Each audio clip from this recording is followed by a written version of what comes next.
আসসালামু আলাইকুম, কেমন আছেন সবাই? টিপস অ্যান্ড ট্রিক্স এর পক্ষ থেকে আপনাদের সবাইকে স্বাগতম। আজকে আমরা দেখব কন্ডিশনাল ফরম্যাট ইউজ করে আমরা কিভাবে সুন্দর একটা টু ডু লিস্ট তৈরি করতে পারি। আসুন দেখে আসি আমরা কিভাবে এই কাজটি করব। আমি একটা টু ডু লিস্ট অলরেডি তৈরি করে রেখেছি। আসুন দেখি আমরা কিভাবে এটাকে আমরা সুন্দর একটা লিস্ট করব।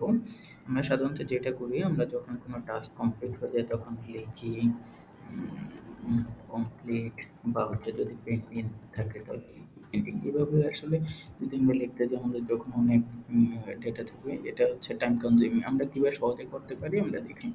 এর জন্য আমরা স্ট্যাটাস কলামে একটা চেক বক্স দিব। ইনসার্টে যাই, এখানে দেখেন চেক বক্স দিয়ে দিলাম।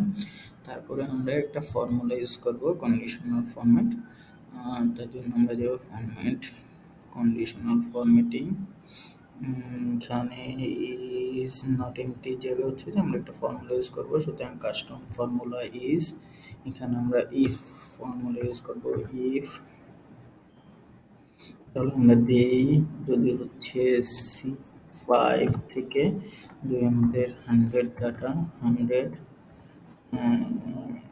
হচ্ছে ট্রু, ব্র্যাকেট ক্লোজ করি। এটা হলে কি হবে, এটা হচ্ছে এই এটা হচ্ছে কেটে দিবে, তারপর হচ্ছে বোল্ড করে দিলাম, তারপর হচ্ছে আমরা একটা কালার ইউজ করলাম, ডান দিয়ে দিলাম। এখন আমরা দেখি এখানে যদি আমরা চেক বক্স করি, দেখেন সুন্দর হচ্ছে আমার কোনটা কোনটা হয়ে গেছে। আর যেগুলো হয়নি সেগুলো হচ্ছে যে থাকছে।